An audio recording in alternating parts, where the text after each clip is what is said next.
They thought he was just another quiet old man. Someone ordinary. Someone harmless. Someone they could laugh at without consequences. But what they didn't know was that they were about to make the biggest mistake of their lives. It was a normal day at a busy public restaurant. The kind of place where noise never stops, plates clinking, people laughing, phones buzzing, waiters rushing from table to table. The door opened. A man stepped inside calmly. No flashy entrance. No dramatic movement. Just a steady walk, controlled, confident, and silent. Chuck Norris. Most people didn't recognize him at first. To them, he looked like just another older customer, quiet, reserved, keeping to himself. He chose a table near the corner and sat down peacefully. But then the disrespect began. A staff member glanced at him and whispered to a coworker.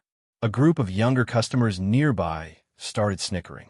"Why is this old guy even here?" one of them muttered. Another laughed. "Probably thinks he's important." The comments weren't loud, but loud enough. Chuck heard everything, yet he didn't react.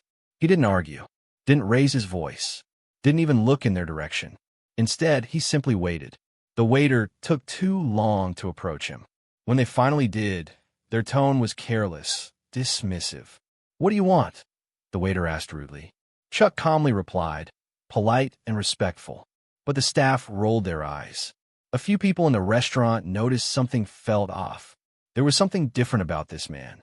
Not fear, not weakness, stillness. The kind of stillness that comes from someone who has nothing to prove. Meanwhile, the group continued whispering and laughing. They thought they were untouchable. They thought it was just a joke. But they had no idea who they were talking to. And they had no idea what kind of presence was sitting only a few feet away. The air in the room slowly shifted. The laughter started to feel forced. The whispers grew uneasy. And somewhere in the background, someone watched closely, sensing that this situation wasn't going to end the way anyone expected. Because when you disrespect a legend, you don't get a warning. You get a lesson. And what happened next would shock everyone in that room. At first, it was just whispers, small jokes, quiet laughter, the kind people think won't hurt anyone. But disrespect has a way of growing when no one challenges it. The group at the nearby table kept glancing toward Chuck Norris. One of them smirked. "Look at him," he scoffed, trying to act important. Another laughed. "Probably thinks he's some kind of tough guy." Their voices grew a little louder. They wanted attention. They wanted a reaction. But Chuck didn't give them one. He sat still, relaxed, patient, unreadable. The waiter returned late, tossing the menu onto the table carelessly. "Decide fast," the waiter muttered. "We're busy." Chuck looked up calmly. "Take your time," he said gently. "No rush." The waiter rolled their eyes and walked away. A few customers nearby started noticing the tension. A middle-aged man whispered to his wife, "That guy's being treated unfairly." A young woman glanced at Chuck, sensing something different about him. Not weakness, but quiet authority. Meanwhile, the group kept pushing their luck.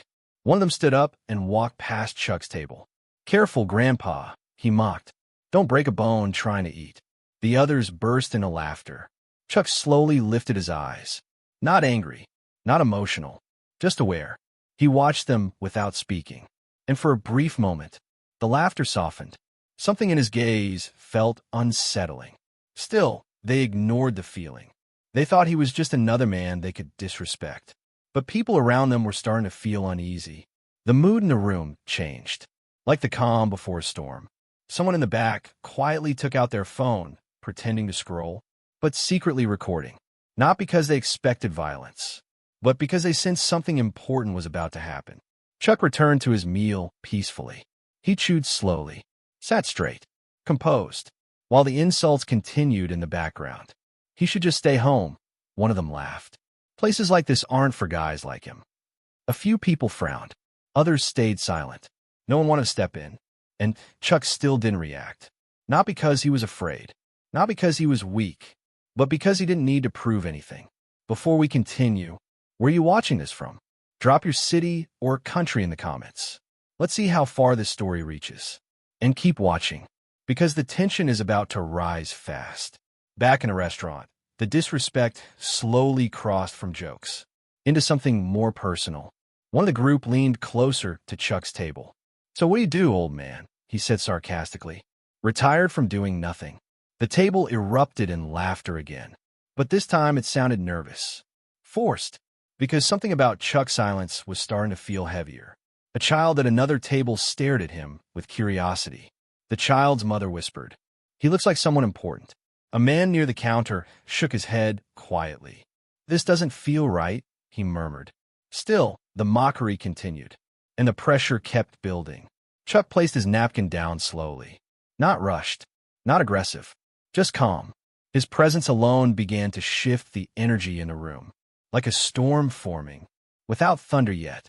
The people laughing didn't realize it, but everyone else could feel it. They were laughing at someone who wasn't afraid, someone who had seen far worse, someone who didn't need approval, someone who stayed silent because he already knew his strength. And soon, that silence was going to speak louder than any insult ever could. The laughter didn't stop, but it changed. It wasn't playful anymore. It wasn't casual anymore.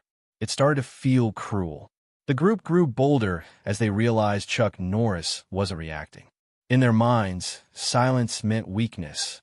One of them leaned back in his chair, speaking louder now, making sure others could hear. "Man, some people should just stay invisible," he joked, "especially when they're past their prime." More laughter, louder this time, but the room no longer felt comfortable. A few people shifted in their seats. Someone at the counter frowned. A woman whispered to her friend, "They're going too far." Still, no one intervened. The waiter passed by Chuck's table again, and this time bumped into it intentionally. "Watch where you sit," the waiter muttered rudely. Chuck looked up slowly. His expression didn't change. No anger, no frustration, just calm. But his eyes held something deeper, experience, discipline, and restraint. A young man from the mocking group stood up again, walking closer to Chuck's table with a grin. "You hard of hearing, old man," he sneered. "Or just pretending we don't exist?" Chuck lifted his gaze to meet his. The room went quieter. For a split second, the young man hesitated. Something about Chuck's presence felt heavy, but peer pressure pushed him forward. He smirked and leaned closer. "Maybe this place needs younger customers," he said. "Not people who can barely keep up." Then he crossed the line. He nudged Chuck's drink, spilling a few drops onto the table. Gasps echoed softly from nearby tables. If you were in that situation when people were insulting Chuck Norris, what would you do? Walk away or stand your ground? Comment below. That wasn't a joke anymore. That was disrespect. A few people stood up slightly from their seats, unsure what to do. The young man laughed, trying to act fearless. "Relax," he said. "It's just a drink." The group behind him chuckled nervously. Chuck looked down at the spilled drink. Then he slowly picked up a napkin and wiped the table calmly. No rush, no sudden movement, just control. Finally, he spoke. His voice was calm, low, steady. "You should stop," he said quietly. Not threatening, not emotional, but serious. The young man scoffed. "Or what?" he mocked. "You gonna lecture me?" The group laughed again, but this time the laughter sounded thinner. Chuck looked directly at him. "You don't want to find out," he replied softly. The words weren't loud, but they carried weight. For a moment, the young man felt it. A strange tension crawled through the room. It felt like standing too close to a wild animal, one that wasn't moving, but could. Still, pride refused to let him back down. He leaned in closer. "Look at you," he sneered, trying to act tough. He shoved the chair slightly. It scraped across the floor. Now the entire restaurant was watching. A manager glanced over nervously. A customer whispered, "This is going too far." Chuck slowly stood up, not aggressively, not dramatically. He simply stood, straight, steady, unshaken. For the first time, his presence felt larger than the room. The young man froze for a second. Chuck spoke again, calm as ever. "Young man," he said, "I don't want trouble, but you should walk away now." There was no anger in his voice, only warning, a final chance. If you were in Chuck's position right now, would you walk away or stand your ground? Comment your choice.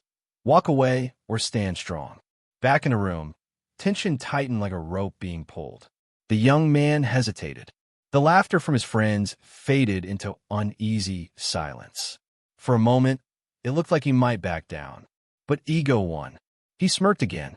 You think I'm scared of you? He said loudly. Then, unexpectedly, Chuck did something no one predicted.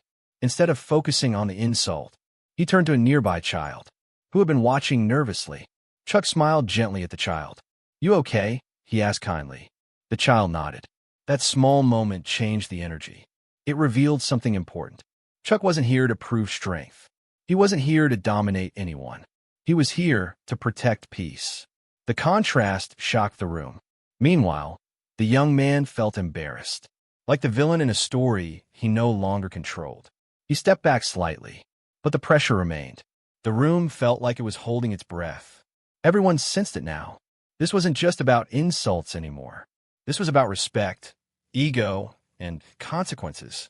Chuck returned to his seat calmly, but his warning lingered in the air, like a ticking clock, and everyone could feel it. The situation had reached a point of no return.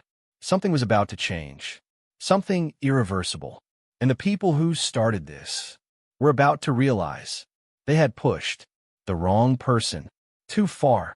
The room felt different now. No one was laughing anymore. No plates clinked. No one spoke loudly. It was as if the restaurant had entered a silent pause, a moment suspended in time. Chuck Norris sat calmly, as though nothing unusual had happened. But everyone else felt it. Something important was unfolding. A man at the back of the room leaned forward, narrowing his eyes. He stared at Chuck's face longer than the others. His expression shifted. Confusion, then curiosity, then shock. He whispered to the woman beside him. Wait, is that who I think it is? She looked again. Her eyes widened slightly. That's Chuck Norris, she murmured under her breath. The words traveled quietly, from one table to another. That's Chuck Norris. Is it really him? No way. Look closer. The realization spread like electricity. But the group mocking him? They still didn't know. They were laughing again, softer now, trying to cover their growing discomfort. One of them smirked, pretending confidence. Why is everyone staring at this guy like he's special? He joked. Another shrugged. Probably some wannabe celebrity. They had no idea the irony of their words. A teenager nearby discreetly lifted their phone, zooming in on Chuck's face. They whispered excitedly to a friend. That's actually him, the real Chuck Norris. Meanwhile, Chuck remained silent. He took a sip of water, placed the glass down slowly. Unbothered, unshaken. The power in the room had shifted, but not because of force, because of knowledge. The audience watching this story already knows the truth, but the people insulting him still don't. And that gap, that dramatic irony, builds unbearable tension. A man at another table leaned toward the mocking group. You guys might want to chill, he muttered. You don't know who that is. They scoffed. Who? Some retired nobody, one of them laughed. The man shook his head quietly, almost in disbelief. Chuck glanced briefly at the surrounding faces. He noticed the whispers, the stares, the sudden shift in attitude. But he said nothing. He didn't need to reveal himself. He didn't need validation. His presence alone was enough. A woman near the window whispered. My dad used to watch his movies. That's definitely him. Someone else murmured. I can't believe they're talking to him like that. The tension thickened. The group started sensing something was wrong, but pride kept them from admitting it. One of them leaned forward, trying to regain control of the moment. Okay, seriously, he said mockingly. What's so special about this guy? Silence answered him. Not the comfortable kind, the heavy kind. Eyes around the room slowly turned toward Chuck, then back to the group. The realization was spreading, but the consequences had not arrived yet. This was the moment before exposure, before humiliation, before regret, the kind of moment that feels calm, but changes everything. Chuck finally looked up again, meeting the young man's gaze, not with anger, not with threat, but with a calm confidence that felt impossible to ignore. For a split second, the young man felt small, not physically, but emotionally. Still, he forced a laugh.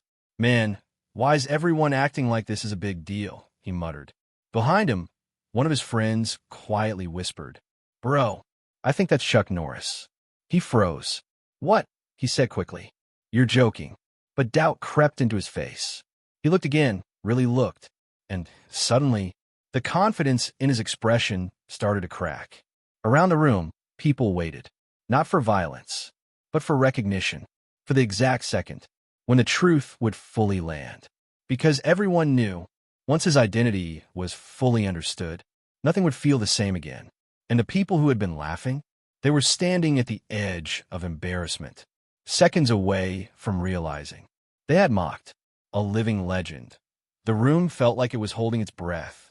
Why do you think people only show respect after they know who someone is? Share your thoughts in the comments. No one laughed anymore. No one whispered. Every sound felt louder than it should. The young man stared at Chuck Norris, uncertainty creeping into his face. The confidence he had moments ago was fading, replaced with nervous energy. Still, pride pushed him forward. So what, he muttered. Even if he is somebody, doesn't mean we should treat him like royalty. But the words lacked conviction. They sounded weaker than before. Chuck slowly adjusted his seat. Not in a hurry, not dramatic, just deliberate. Then, for the first time since the situation began, he spoke with full authority. His voice was calm, low, steady, yet somehow it carried across the entire room. You don't need to know who I am, Chuck said. You just need to know how to treat people. Silence fell instantly. No yelling, no threats, just words, spoken with quiet confidence. The young man scoffed weakly.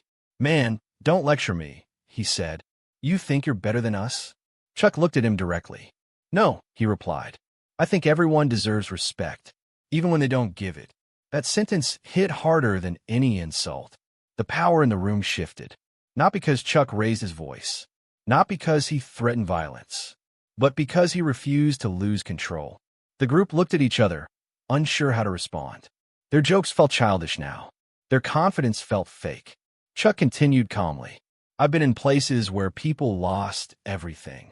Their families, their homes, their dignity. He paused, and I learned something important. The entire room leaned into the silence. True strength, he said, is staying calm when others try to pull you into chaos. A few customers nodded quietly. Even the waiter, who had been rude earlier, stood frozen. The young man tried to laugh, but it came out forced. Okay, cool speech, he muttered. But that doesn't change anything. Chuck looked at him again, steady and unshaken. It changes more than you think, he replied. Then he turned his attention away from the group, not giving them the satisfaction of being the center of his focus. That alone shifted the power dynamic. Suddenly, they weren't in control anymore. They weren't the ones being watched. They were the ones being judged, not by Chuck, but by everyone else in the room. A middle-aged man stood slightly and spoke quietly. Son, you should apologize. Another customer murmured. This went too far. The crowd was no longer on the side of the mockers. The social balance had flipped. Chuck remained composed. No anger, no ego, no flex, just presence. He calmly placed some money on the table. I don't want trouble, he said. I want people to leave here better than they arrived. Then he looked at the young man one last time. Life will humble you, Chuck said softly. It's your choice whether you learn the lesson early or the hard way. The young man swallowed hard. For the first time, he didn't have a comeback. The room felt heavier, not with fear, but with realization. Chuck stood up slowly, not like a fighter, not like a celebrity, but like a man who had already proven himself in life. Every eye followed him. No one mocked him now. No one doubted him now. His authority didn't come from intimidation. It came from self-control. And the people who had insulted him, they were now shrinking under the weight of their own behavior. They had expected anger. They had expected drama.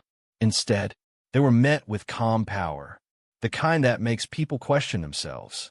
And they realized something painful. They weren't facing a weak man. They were facing someone who didn't need to prove strength, because he already had it. The balance had shifted, the mood had flipped, and the real consequences were just beginning to sink in. The silence in the room felt heavier than ever. Everyone now knew. There was no more guessing, no more doubt. The whispers had stopped, because the truth had fully landed.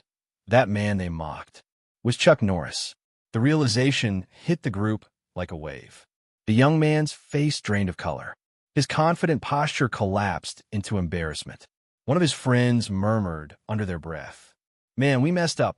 Another looked down at the table, ashamed. The waiter, who had been rude earlier, froze. suddenly aware of their behavior. Chuck, however, didn't look proud. He didn't smirk. He didn't boast. He didn't enjoy the moment. Instead, he looked thoughtful.